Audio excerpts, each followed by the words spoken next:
தமிழக சட்டமன்ற தேர்தலை முன்னிட்டு தேர்தல் பிரச்சார சுற்றுப்பயணத்தில் 4ஆம் நாளாக சிவகாசி மண்ணிற்கு வருகை தந்த புரட்சித்தாய் சின்னம்மா அவர்களை கழகத்தினர், கூட்டணி கட்சியினர், பெண்கள் மற்றும் இளைஞர்கள் என அனைவரும் திரண்டு நின்று ஆரவாரமாக வரவேற்பளித்து வரக்கூடிய காட்சிகளை நாம் பார்த்து வருகிறோம். தொடர்ந்து வெற்றி சின்னம்மா தென்னந்தோப்பு சின்னத்தில் சிவகாசி தொகுதியில் களம் காணக்கூடிய கழகத்தினுடைய வெற்றி வேட்பாளர் நேஷனல் கணேசன் அவர்களை ஆதரித்து சிவகாசியில் பஜார் பகுதியில் அமைந்திருக்கக்கூடிய பசும்பொன் முத்துராமலிங்க தேவர் திருமகனார் சிலை அருகில் புரட்சித்தாய் சின்னம்மா அவர்கள் இன்னும் சற்று நேரத்தில் எழுச்சி உரை ஆற்றி வாக்கு சேகரிக்க இருக்கிறார். துரோகிகளை வேறொருக்கவும், எதிரிகளுக்கு தக்க பாடங்கள் புகட்டிடவும் புரட்சியாளர்களே, என்னை வாழ வைக்கும் தெய்வங்களான அன்பு தாய்மார்களே, புரட்சி தலைவரின் ரத்தத்தின் ரத்தமான புரட்சி தலைவியின் வழிவந்த சிங்கங்களான என் உள்ளத்தை தெரிவித்துக் கொள்கிறேன். தமிழ்நாட்டு மக்களின் வாழ்வில் ஒளி ஏற்றிடவும், கசக்கி பிழிகின்ற திமுக மன்னராட்சியை வீட்டிற்கு அனுப்பவும், துரோக கூட்டத்தை வேரோடு அகற்றிடவும் இந்த தேர்தலில் களம் காண்கிறோம். புரட்சி தலைவர் மற்றும் புரட்சி தலைவி அம்மா ஆகியோரோடு ஆசியோடு அனைத்திந்திய புரட்சி தலைவர் மக்கள் முன்னேற்ற கழகமும் மற்றும் கூட்டணியோடு சேர்ந்து நாம் இந்த தேர்தலை சந்திக்கிறோம். உங்களிடம் ஒண்ணு நான் சொல்லணும். இப்ப நம்ம பாத்தீங்கன்னா இங்க நிக்கிற வேட்பாளர் பாத்தீங்கன்னா 3 பேர் நிக்கிறாங்க. அதுல ஒருத்தர் ஏற்கனவே மந்திரியா நம்மகிட்ட இருந்தவர். அவருனால இந்த பக்கத்துக்கு ஏதாவது நன்மை கிடைச்சிருக்கான்னா இல்ல. அது மட்டும் இல்ல, ஒரு நல்ல மனசு இருந்தாதான் செய்யற மனசு வரும். துரோக புத்தி இருந்துச்சுன்னா அவங்களால மக்களுக்கு செய்ய முடியாது. யாருனால உருவானோம், யாருனால வந்தோம், யாருனால மந்திரி ஆனோம் அப்படிங்கறத நினைக்கணும். அது நினைக்காதவங்க மக்களை பத்தி எப்படி நினைப்பாங்க? நினைக்கிறதுக்கு வாய்ப்பே இல்லை. அதனால அவங்கள விடுங்க. அடுத்தது காங்கிரஸ் நிக்குவீங்க. யாரோட கூட்டணியில நிக்குது? திமுக கூட்டணியில நிக்குது. போன 21 தேர்தல்ல, போன 5 வருஷமா அவங்க 2 பேரும் கூட்டணியில தான் இருக்காங்க. ஏதாவது இந்த தொகுதிக்கு செஞ்சிருக்காங்களா? செய்யல. சரி, அப்படி இருக்கும்போது மக்களை எப்படியாவது ஏமாத்திடலாம், எப்படியாவது வாக்க வாங்கிடலாம். அதுக்குதான் ஒரு தேர்தல் அறிக்கை. முன்னெல்லாம் தேர்தல் அறிக்கை நிறைய கொடுத்துருக்காங்க. அப்ப எல்லாம் எப்படின்னு பாத்தீங்கன்னா, என்ன நம்ம செய்ய போறோம் அப்படிங்கிறதுக்கு ஒரு அத்தாட்சி. அது ஒரு கட்சி சொல்லுதுன்னா அது எழுத்துல இருக்கிறதுனால ஒரு அத்தாட்சி பத்திரம் மாதிரி அது. ஆனா இப்ப இவங்க செய்யறதுலாம் அது இல்ல. ஒரு தேர்தல் அறிக்கையை 505 அறிக்கை கொடுத்து, வாக்குறுதி எல்லாம் 505, அத படிச்சு திருப்பி அதை ஒண்ணு நினப்பு வச்சு பாக்கிறதுக்கே 5 வருஷம் ஆகி போயிடும். ஏன்னா அவங்களுக்கு வீட்டுல வேலையை பார்ப்பாங்களா, இவங்க அறிக்கையை தூக்கி வச்சு பார்த்துக்கிட்டு இருப்பாங்களா? இது கொடுக்கும் போதே தெரிஞ்சுக்கணும் நீங்க, இது செய்யற வேலை இல்ல, செய்யறதுக்காக கொடுக்கல, ஏமாத்துறதுக்காக கொடுக்கறது அப்படிங்கறத நீங்க புரிஞ்சுக்கணும். அப்பதான் நான் நினைச்சேன், நம்மளும் தேர்தல் அறிக்கை கொடுக்கணுமா? ஏன்னா இதுக்கு மரியாதையே இல்லாம பண்ணிருக்காங்களே இவங்க. தேர்தல் அறிக்கை அப்படிங்கிறது சுத்தமா மரியாதை இல்லை இப்ப தமிழ்நாட்டு மக்கள்கிட்ட. இதை நம்ம கொடுக்கணுமா? சரி, காலகாலமா நடக்கிற சம்பிரதாயம், நம்மளும் கொஞ்சமா என்ன செய்யறோமோ அதை மட்டும் கொடுப்போம் அப்படின்னு முடிவு பண்ண. இப்ப இத்தனை தொகுதி எல்லாம் நான் பேசிட்டு வந்திருக்கேன். எங்க பார்த்தாலும் குடிநீர் பிரச்சனை, வேலை இல்லைங்கிறாங்க. அது மட்டும் இல்ல, மருத்துவமனையில டாக்டர் இல்ல, நர்ஸ் இல்ல, ஒண்ணும் இல்லைங்கிறாங்க. சரி, மருந்துனாலும் இருக்கான மருந்து இல்ல. அந்த மருந்து எடுத்து கொடுக்கிற கம்பவுண்டர் அவரும் இல்ல. ஏன் இல்ல அப்படின்னு பாத்தீங்கன்னா, இப்ப நம்ம 8 கோடி ஜனத்தொகை இருக்கோம் தமிழ்நாட்டுல. எங்க மருத்துவமனைகள் இருக்கு. அந்த பகுதி மக்கள் அங்க வைத்தியம் பார்த்துக்கிறதுக்கு தேவையான நர்ஸுங்க போடணும், டாக்டருங்க போடணும். இதெல்லாம் போடல. சரி, ஏன் போடாம இருக்காங்க அவங்க? அம்மா இருந்தப்ப இந்த மாதிரி இல்ல, எல்லாம் சரியா நடந்துச்சு. ஏன் இப்ப இல்ல அப்படின்னு பாத்தீங்கன்னா, முழுக்க முழுக்க வருமானம் இல்ல அரசாங்கத்துக்கு. சரி, வருமானம் எல்லாம் எங்க போகுது? அம்மா இருந்தப்பயும் வருமானம் வந்திருக்கு, அதை வச்சுக்கிட்டு தான் பண்ணாங்க. அது மட்டும் இல்ல, அம்மா இவ்வளவு கடன் வாங்கல, யார் தலையிலும் இப்படி சமத்தல. ஆனா இப்ப கடனும் அதிகரிச்சிருக்கு, ஜனங்களுக்கும் எதுவும் கொடுக்கல, எதுவும் செய்யல. அப்ப இந்த பணம் எல்லாம் எங்க போகுது? கடன் வாங்குற பணம் எல்லாம் அப்படின்னு ஒரு பக்கம் பார்க்கணும்.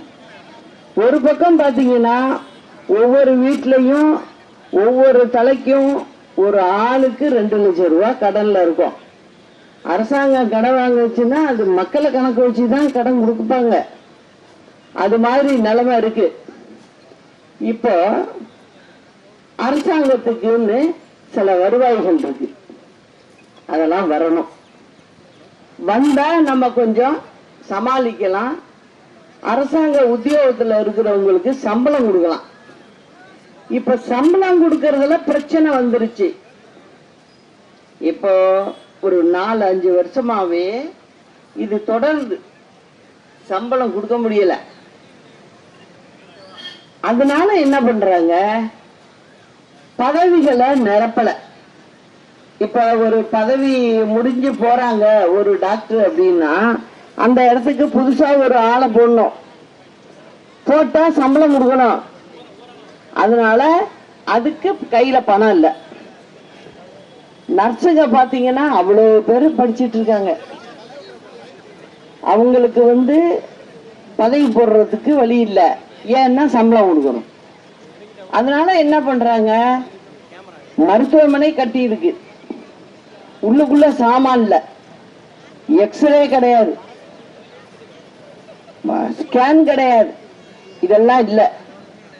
ஆனா போன தேர்தல் அறிக்கையில என்ன கொடுத்திருக்காங்க, அவங்க எல்லா மாவட்ட தலைநகர்லயும் உள்ள பெரிய மருத்துவமனையில இருதய அறுவை சிகிச்சை, சிறுநீரக அறுவை சிகிச்சை பண்ற அளவுக்கு நாங்க வசதிகளை ஏற்படுத்தி வச்சிருவோம் அப்படின்னு சொன்னாங்க. நானும் விசாரிச்சு பார்த்துட்டேன், எல்லா தலைநகர்லயும் அந்த மாதிரி எல்லாம் எந்த செட்டப்பும் பண்ணல. அவங்க இது சும்மா பேருக்காக கொடுத்துட்டு போயிட்டாங்க. சரி, பிள்ளைகளுக்கு ஏதாவது இந்த அம்மா இருந்தப்ப லேப்டாப் கொடுத்தாங்க, மடிக்கணினி. அது எதுக்காக கொடுத்தோம்? ஏழை வீட்டு பிள்ளைய வாங்க முடியாது, வசதியான வீட்டு பிள்ளைங்களுக்கு அவங்க அப்பா வாங்கி கொடுத்துருவாங்க. இப்ப இந்த பிள்ளைங்க மட்டும் ஒதுக்கப்பட்ட இருக்கும். இதுங்களுக்கு அதை எப்படி உபயோகிக்கிறதுன்னு தெரியாது. அப்ப அந்த பிள்ளைங்க மேல் படிப்புக்கு போய் ஒரு டிகிரி படிக்கிறதுக்கு போனுச்சுன்னா, அதுக்கு கம்ப்யூட்டரே பார்க்கலன்னா அது ரொம்ப கஷ்டம். அந்த பிள்ளை படிக்கும் போது நல்ல வசதி விட்டு பிள்ளை அதே காலேஜில் படிக்கிறதுக்கு அதுக்கு எல்லாம் தெரியும், இந்த பிள்ளைக்கு தெரியாம போயிடும். அந்த மாதிரி ஒரு நிலைமை இருக்கக்கூடாதுன்னு நானும் அம்மாவும் வீட்டில் பேசிட்டு, இதை நம்ம எப்படியாவது கொடுத்துருவோம், அதை மற்றதுல சிக்கனம் பண்ணிக்கலாம் அப்படின்னு சொல்லிதான் அந்த திட்டத்தை கொண்டு வந்தோம். கொண்டு கொடுத்தோம். திமுக என்ன சொன்னிச்சு, அம்மையார் ஜெயலலிதா அம்மா கொண்டு வந்ததை நாங்க எதையும் நிறுத்த மாட்டோம், அதெல்லாம் கொடுக்குறோம் அப்படின்னு சொன்னாங்க.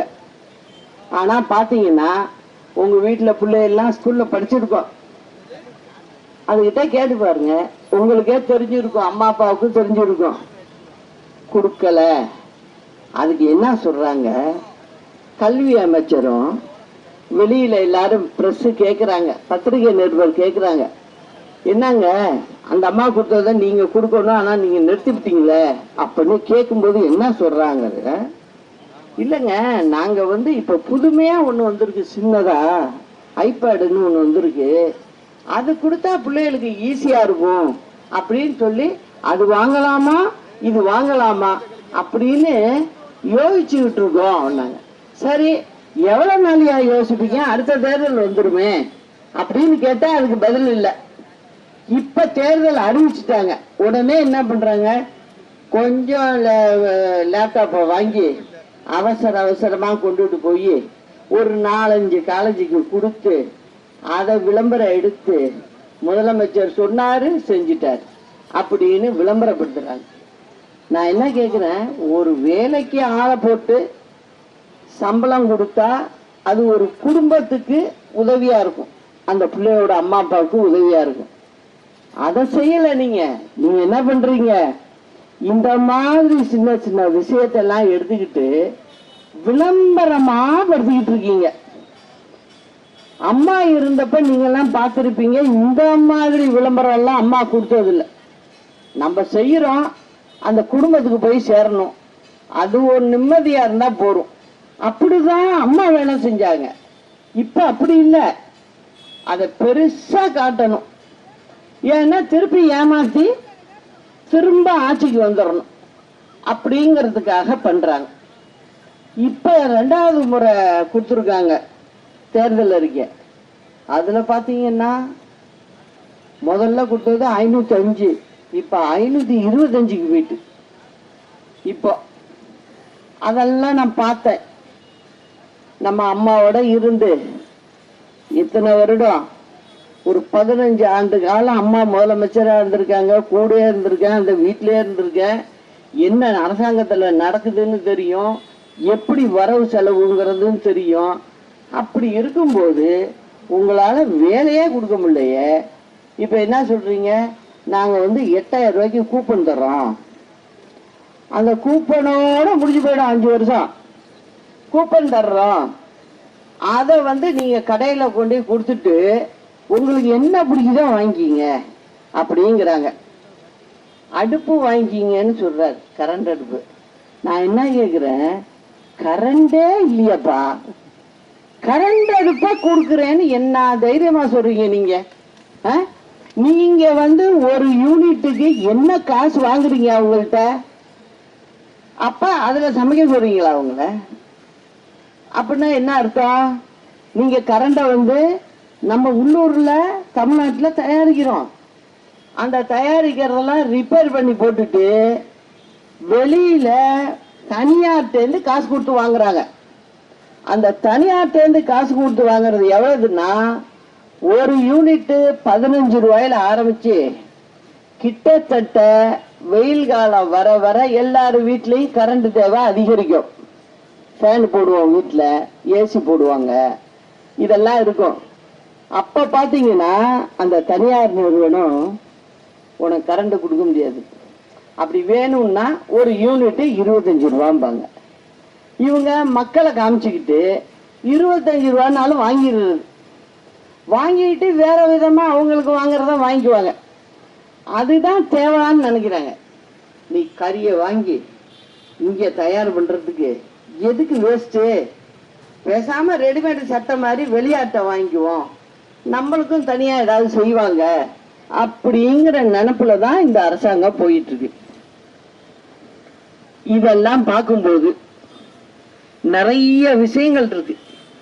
இதெல்லாம் ஏன் மக்களுக்கு நான் விழிப்புணர்வை நான் கொடுத்தாகணும். இப்ப பாத்தீங்கன்னா இந்த மாவட்டத்துல ஒரு தொழில், இங்க வேறதுக்கு வழியே இல்லை இந்த மாவட்டத்துல. என்ன அது, பட்டாசு தயாரிக்கிறாங்க, அது மெயினா இருக்கு. அதுல கிட்டத்தட்ட 14-15 லட்சம் பேர் வேலை பார்க்கறாங்க. சரி, அதுல அடிக்கடி பிரச்சனை ஆகி இறந்து போறாங்க. நான் சென்னையில இருந்தாலும் அதுக்கெல்லாம் நான் அறிக்கை விட்டுக்கிட்டே இருப்பேன், என்ன அது இதை பாத்தீங்களா என்னன்னு. அதுக்கும் என்ன சொல்லியிருக்காங்க அவங்க, அதுக்குன்னு தனியா நிர்வாகம் போட்டிருக்கோம். இப்ப தமிழ்நாட்டுல எல்லா இடத்துலயும் பட்டாசு தயாரிக்கிறது இல்ல, குறிப்பிட்ட இந்த மாவட்டத்துல தான் அந்த அதிகாரிகளுடைய கண்காணிப்புல இருக்கும் அப்படிங்கிறாங்க. கண்காணிப்புல இருந்தா எப்படி அந்த ஜனங்க சாவுது? அப்போ உங்களோட ஆபீசரே அங்க போலன்னு அர்த்தம். அதுல முக்கால்வாசி தனியார் வச்சிருக்காங்க. சரி, அந்த தனியாருக்கு நம்ம என்னென்ன கண்டிஷன் இருக்கும், ஏன்னா இந்த மக்களுக்கு பாதுகாப்புக்காக தான் அரசாங்கம் செய்யறது. அதை செஞ்சிருக்காங்களா என்னன்னு போய் பார்க்கணும். அது செய்ய ஆரம்பிக்கிறாங்க, எந்தெந்த மாதத்துல அதிக வேலை நடக்கும் அப்படிங்கறத தெரிஞ்சுக்கிட்டு நீங்க போய் அங்க போய் பார்த்து செய்யறத விட வேற வேலை என்ன இருக்கு உங்களுக்கு? அரசாங்கம் அதை கவனிக்க தவிர வேற என்ன வேலை? எவ்வளவு உயிர் போகுது எனக்கு தெரிஞ்சு. நான் இப்ப அறிக்கை விட்ட வரைக்குமே கிட்டத்தட்ட இந்த அரசாங்கம் 200 பேருக்கு மேல செத்துருக்காங்க. அதுங்க வயிற்று பொழப்புக்காக அங்க போய் வேலை செய்ய போகுது. அது முழுசா அது வீட்டுக்கு திரும்பி வர முடியாம பண்றீங்கன்னா நீங்க என்ன ஆட்சி நடத்துறீங்க? நீங்க ஊரை ஏமாத்துறதுக்கு நீங்க என்ன சொல்றீங்க, திராவிட மாடல் ஆட்சி, எங்களை மாதிரி ஆட்சி பண்ண முடியாது அப்படிங்கிறீங்க. இதெல்லாம் சொல்லிக்கிட்டு திருப்பி இந்த மக்களை பார்த்து ஓட்டு கேட்க வர்றீங்கன்னா அப்ப உங்களுக்கு நெஞ்செழுத்தம் எவ்வளவு இருக்கும்? இப்ப இதுக்குதான் நான் சொல்றது, இத நம்ம மாத்தணும். நான் அம்மா மாதிரி ஒருத்தங்க நிச்சயம் பண்ணாதான் உண்மையா நடக்கும். சரி, இங்க இருந்து 7 முறை நீங்க நம்ம ஏற்கனவே 12 லட்சம் கோடி கடன்ல இருக்கோம். நீ திருப்பி திருப்பி 7 முறை நீங்க வெளிநாட்டுக்கு போறீங்க. சரி, வெளிநாட்டுக்கு போனீங்களா, நீங்க நிறுவனங்களை கொண்டு வந்தீங்களாங்க? கொண்டு ஆரம்பிச்சு ஒவ்வொரு மாவட்டம் வரையா எனக்கு சொல்லுங்க, இங்க இந்த நிறுவனத்தை கொண்டு வந்த, இங்க வருது, இங்க உள்ள இந்த பக்கத்துல வாழ்ற பிள்ளைகளுக்கு இத்தனை பிள்ளைகளுக்கு வேலை கொடுத்துருக்கேன் அப்படிங்கறத சொல்லுங்க. இன்ன வரைக்கும் சொல்ல முடியல அவங்களால. ஏன்னா நிறுவனங்கள் எதுவுமே வரல. அதே போல இன்னொன்னையும் சொல்றேன், அம்மா இருந்தப்ப கறவ மாடுகள் நிறைய வாங்கி கொடுப்போம். சொசைட்டி அங்கங்க சொசைட்டி நல்லா இருந்துச்சு. அப்ப அந்த சமயத்துல நீங்க பாத்தீங்கன்னா வெண்மை புரட்சி மாதிரி இருந்தது. அம்மா இருந்தப்ப பால் அவ்வளவு உற்பத்தி இருந்தது. அதுல நம்ம பவுடர் செஞ்சு, அதான் நம்ம தேவைக்கு போக மீதிய பால் பவுடர் தயார் பண்றது, வெண்ணெய் தயார் பண்றது, நெய் தயார் பண்றது, இதெல்லாம் வியாபாரமும் பண்ணிக்கிட்டு மாசத்துக்கு அம்மா பதவி ஏற்றதுக்கு பிறகு மாசத்துக்கு 4 கோடி ரூபாய் வருவாய வர்ற மாதிரி பண்ணி வச்சோம். இன்னைக்கு பாத்தீங்கன்னா யாருக்கும் மாடு வாங்கி கொடுக்கல. நீங்க மாடு வாங்கி கொடுத்தாதான் கிராமங்கள்ல உள்ள பெண்கள் அதை வளர்த்து ஒரு 8 மாசம் வரைக்கும் மாடு கண்ணு போட்டதுல இருந்து கறக்குமா? அந்த 8 மாசம் அந்த சைக்கிள் முடியும் போது அடுத்த மாடும் கொடுப்போம். இது அம்மா இருந்தப்ப நடந்தது. அவங்களுக்கு லோனு போட்டு நம்ம கொஞ்சம் பணம் கட்டுவோம், கொஞ்சம் இதை அவங்க பால் கறந்து கொடுத்து சொசைட்டிக்கு கட்டி அது பேங்குக்கு கட்டுறது. இது மாதிரி தொடர்ந்து செய்வோம். அதை நாங்க நிறுத்தினதே கிடையாது. ஆனா இவங்க எங்க தமிழ்நாட்டுல மாட்டு லோன் வாங்கி கொடுத்து மாடு கொண்டுட்டு வாங்கியிருக்காங்கன்னு சொல்லுங்க பாப்பா. எதுவுமே இல்லை. இவங்க என்ன பண்றாங்க, நான் தான் சொல்றேனே, ரெடிமேடு சட்டை வாங்கி போடுற மாதிரி தான் இவங்க ஆட்சி. என்ன பண்றாங்க, வெளியில ஆந்திரா, இது கர்நாடகா, அங்கேருந்து பால் வருது தமிழ்நாட்டுக்கு. நம்ம ஊர்ல கறந்து நம்ம பெண்களுக்கு வேலை வாய்ப்பை கொடுத்து இந்த பாலை நீ விலைக்கு வாங்கி நீ கொடுத்து இதை நம்ம வெளி மாநிலத்துக்கு நம்ம விற்கிற அளவுக்கு இருக்கணும். அப்படிதான் அம்மா இருந்தப்ப இருந்தது. ஆனா இப்ப கிடையாது. அதனாலதான் கால்நடை இதெல்லாம் நீங்க பாத்தீங்கன்னா ஆஸ்பத்திரிலாம் மூடி கிடக்கும், அங்க ஆளே இருக்க மாட்டாங்க. காரணம் என்ன? மாடு இருந்தா தானே நீங்க கொண்டுட்டு போய் கேட்பீங்க, மாடுக்கு உடம்பு சரியில்லைன்னா போவீங்க. அது இல்லாததுக்கு காரணம் இதான். இதெல்லாம் நம்ம ஆட்சி இருந்தாதாங்க செய்ய முடியும். இவங்க சொல்றது ஒன்னுத்தையும் நம்பாதீங்க. அது மட்டும் இல்ல, எல்லா இடத்துலயும் போய் நாங்க அதை பண்ணிட்டோம் இதை பண்ணிட்டோம் பண்ணியா முடிச்சுட்டேங்கிறாங்க. அவங்க என்னத்த பண்ணி முடிச்சாங்கன்னே எனக்கு தெரியல. வீணா ஜனங்களை அல்லாட விடுறதுதான் அவங்க வேலையா இருக்கு. இதுக்கு முற்றுப்புள்ளி வைக்கணும். எங்க பார்த்தாலும் பாத்தீங்கன்னாக்கா இந்த மாநகராட்சி அங்க எங்க வந்து நகராட்சி இங்க எல்லாம் திமுக காரவங்க ஜெயிச்சு அங்க வந்து உட்கார்ந்துக்கிட்டு ரோட்ல ஒருத்த கடை போட முடியல. எல்லாத்தையும் போய் இட்லி கடை போட்டுறான்னா நீ எனக்கு டெய்லி இவ்வளவு கொடு. நடக்குதா இங்கெல்லாம்? எங்க பார்த்தாலும் நடக்குது. இது பணம் கொடு, பூ விற்கிறியா, பழம் போட்டு விற்கிறியா, காசு கொடு தனம் அப்படின்னு சொல்லி எங்க பார்த்தாலும் திமுக கொள்ளையில இறங்கி இருக்கிறா மாதிரி பண்ணிட்டு இருக்கு. அதே போல பாத்தீங்கன்னா அவளை வெட்டு குத்து இது வந்து சர்வ சாதாரணமா நடக்குது. பசங்க வீட்டுல இருந்து பைக் எடுத்துட்டு போயிட்டான்னா அவன் ஃபைனு கட்டாம வர முடியல வீட்டுக்கு. அங்கங்க போட்டு வண்டியை நீ எப்படி திருப்பிட்ட, இந்த பக்கம் போயிட்ட, அந்த பக்கம் போயிட்ட, ராங்கா போயிட்ட, நிறுத்து. எந்தெந்த வகையில பணத்தை வந்து மக்கள்கிட்ட இருந்து வாங்க முடியுமோ வரி மூலியமா வாங்கறது, அதை இல்லாம கரண்ட் கொடுக்குறேங்கிறதுல வாங்கறது, இந்த மாதிரி ஒவ்வொரு விஷயத்திலையும் மக்களை நம்பி அரசாங்கம் நடக்குது. இப்போ அரசாங்கத்தை நம்பி மக்கள் இல்லை இந்த ஆட்சியில. இதுதான் நடக்குது. இதுக்கு முற்றுப்புள்ளி வைக்கணும் அப்படிங்கிறது தான் நான் உங்கள்கிட்ட வந்து இவ்வளவு நேரம் நான் பேசிக்கிட்டு இருக்கேன். அதே போல அரசியல்ல ஒண்ணு மட்டும் வச்சுங்க, அரசியல் தான் சரி, உங்க வீடுகளா இருந்தாலும் சரி, நன்றி இல்லாதவங்களை அதோட முடிச்சு கட்டிடணும். திருப்பி அரசியல்ல இருந்து திருப்பி மக்களுக்கு வந்து அவங்க நல்லது செய்வாங்கன்னு நினைக்க கூடாது. அதையும் நம்ம செய்யணும். இப்ப சிவகாசியை பத்தி சொல்றேன் கேளுங்க. சிவகாசியை மாநகராட்சியாக தரம் உயர்த்தப்பட்ட நிலையில் அதற்கான கட்டமைப்பு எதுவுமே செய்யல. ஆனா ஒன்னே ஒண்ணு செய்வாங்க, நான் அதை முன்கூட்டியே சொல்லிவிடுறேன். என்னன்னா வீட்டு வரியெல்லாம் ஏற்றிடுவாங்க, கடை வரியெல்லாம் ஏற்றிடுவாங்க. கேட்டா என்ன சொல்லுவாங்க உங்கள்கிட்ட, ஐயோ மாநகராட்சி ஆச்சாச்சு, அப்படி இருக்கிறப்ப உங்களுக்கு இதெல்லாம் எல்லாம் தான் ஏறும் அப்படிம்பாங்க. ஆனா அதுக்கு உண்டான வேலை நடக்குமான்னு பாத்தீங்கன்னா நடக்காது. சிவகாசி பகுதி முழுவதும் சாலை மற்றும் குடிநீர் வசதிகள் சரியாவே இல்லை. இது எல்லா தொழிலையும் சொல்லிட்டு தான் வர. பட்டாசு தொழிலாளர்களுக்கு பயிற்சி மையம் தொடங்கப்பட்டு காட்சி பொருளாக உள்ளது, இன்னும் செயல்படுத்தவில்லை.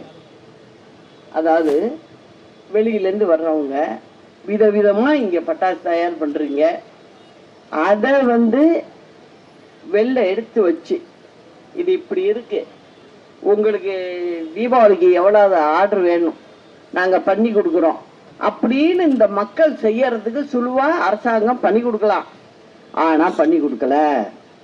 பட்டாசு விபத்தில் படுகாயம் அடைந்தவர்களுக்கு உடனடியாக சிகிச்சை அளிக்கும் வகையில் சிவகாசியில் 100 படுக்கை உடன் கூடிய தீவிர தீக்காய சிகிச்சைக்கு வழிவகை பண்ணணும். அதுக்கு டாக்டரே வேற, அந்த டாக்டர் அவசியம் இங்க போடணும்.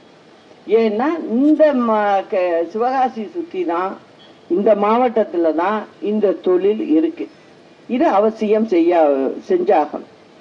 பட்டாசு உற்பத்தியில் நேரடியாகவும் மறைமுகமாகவும் வேலை செய்து வரும் சுமார் 7 லட்சம் தொழிலாளர்களை பட்டாசு நல வாரியத்தில் இணைக்க கோரிக்கை. அது செய்ய வேண்டிய விஷயம்தான். அது இதுவரைக்கும் ஏன் செய்யாம இருக்காங்கன்னு தெரியல. பட்டாசு தொழிற்சாலை வெடி விபத்தில் உயிரிழந்தவர்களுக்கு நிவாரண நிதியை உயர்த்த வேண்டும். உயிரிழக்கும் நபரின் குடும்பத்தினர் ஒருவருக்கு அரசுல வேலை கொடுக்கணும், அதுவும் நியாயமான விஷயம். அப்புறம் போன முறை அவங்க கொடுத்ததுல வாக்குறுதி எண் 105 விருதுநகர் மாவட்டத்தின் வறட்சியான கிழக்கு பகுதிகளை பாசன வசதி பெற தெற்காறு குண்டாறு இணைப்பு திட்டம் அது செய்யறேன்னு இவங்களே சொல்லியிருந்தாங்க. ஆனா இவங்க அதை செய்யல. இதெல்லாம் அம்மா ஆட்சி வந்தாதாங்க செய்ய முடியும். ஆனா உறுதியா சொல்றேன் உங்களுக்கு. அதனால தமிழகத்துல எங்கெங்க நம்ம தென்னந்தோப்பு சின்னம் போட்டு நிக்கிறோமோ அதுல எல்லாம் தமிழக மக்கள் வெற்றியை கொடுக்கணும். வெற்றியை மட்டும் நீங்க கொடுங்க, மற்றதெல்லாம் நான் பார்த்துக்குவேன், நிச்சயம் பார்த்துக்குவேன். நான் என்னைக்கும் உங்களோட தான் இருப்பேன். அதனாலதான் நான் திரும்ப திரும்ப சொல்றேன், இவங்க யாரும் சரியா செய்யல. இன்னொன்னு பாத்தீங்கன்னா இவங்க என்ன செய்யறாங்க, தேர்தல் அறிக்கை கொடுத்துட்டோம், ஏதாவது இனாம் கொடுக்குறோன்னு சொல்லிவிட்டா இந்த ஜனங்க கஷ்டத்துல இருக்கு, இதை வாங்கிக்கிட்டு போட்டுரும், அதான் நினைக்கிறாங்க. நான் என்ன சொல்றேன், அது அவங்க வீட்டு பணமே கிடையாது. அதனால என்ன கொடுத்தாலும் வாங்கிக்கிங்க. வாக்க மட்டும் நம்ம தென்னம்பூந்தோப்பு சின்னதுக்கு கரெக்டா போட்டுருங்க. அதை செய்யுங்க. நம்ம சிவகாசி சட்டமன்ற வேட்பாளராக நல்ல மனுஷன், அதனாலதான் இங்க போட்டிருக்கோம். அவரை உங்களோட ஒன்னா கூட கிடப்பாரு. அதனால நேஷனல் கணேசன் அவர்களுக்கு தென்னந்தோப்பு சின்னத்துல வாக்களிச்சு அவரை மாபெரும் வெற்றி பெற வைக்கணும். இங்க ஒரு மந்திரியா இருந்தவர் நிக்கிறாரு, டெபாசிட்ட காலி பண்ற அளவுக்கு பண்ணுங்க. அப்பதான் புத்தி வரும். மக்களோட சக்தி என்னங்கிறத மேல்மட்டத்துல உள்ளவங்க புரிஞ்சுக்கணுங்கிறதுக்காக தான் சொல்றேன். அம்மா நானும் சரி தலைவர்கிட்ட இருந்து பழகல நாங்க. அதனால நாங்க எப்போதும் மக்களோட தான் இருப்போம். இவங்க எல்லாம் மக்களோட இருக்கல, ஓட்டு வாங்குறதுக்கு மட்டும்தான் வருவாங்க. மற்ற நேரம் அவங்க வேற வேலையை பார்த்துக்கிட்டு பிளேன்ல போயிட்டு வந்துருவாங்க. என்ன, அதனால கரெக்டா செய்யுங்க. மக்கள் சக்தி என்னங்கிறத இந்த தேர்தல்ல ஒவ்வொருத்தரும் காட்டி ஆகணும். அப்பதான் இளம் வயது பெண்களுக்கு, பிள்ளைகளுக்கு, வீட்டில் உள்ளவங்களுக்கு ஒரு நல்ல வேலை வாய்ப்பு கிடைக்கிற அளவுக்கு நம்மள்ட்ட திட்டங்கள் இருக்கு. நம்ம நிச்சயமா பண்ணுவோம். சரியா? சரி, நல்லபடியா பண்ணுங்க அப்படிங்கறத உங்கள்கிட்ட எல்லாத்தையும் கேட்டுக்கிட்டு, நாளை நமது வெற்றி நிச்சயம். அண்ணா நாமம் வாழ்க, புரட்சி தலைவர் நாமம் வாழ்க, புரட்சி தலைவி அம்மா நாமம் வாழ்க. நன்றி, வணக்கம்.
காலம் நிழலாயிருந்தாய், முயற்சி எடுத்து கழகத்தை வளர்த்தாய்.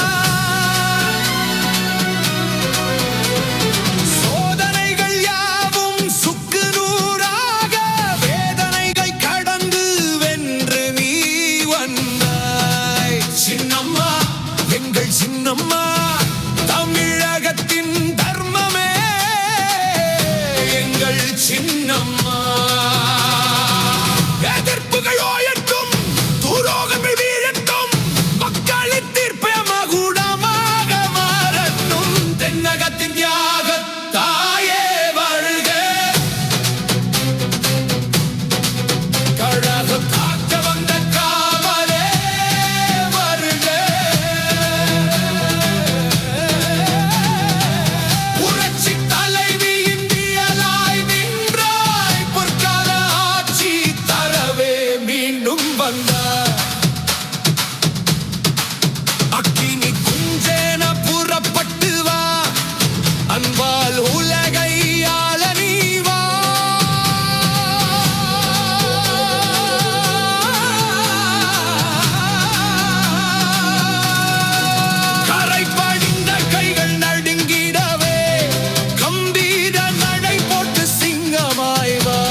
மக்கள் சத்தியம்.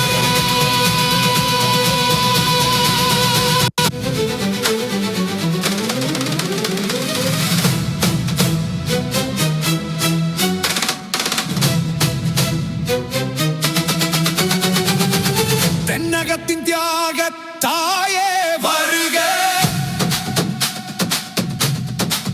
கழகம்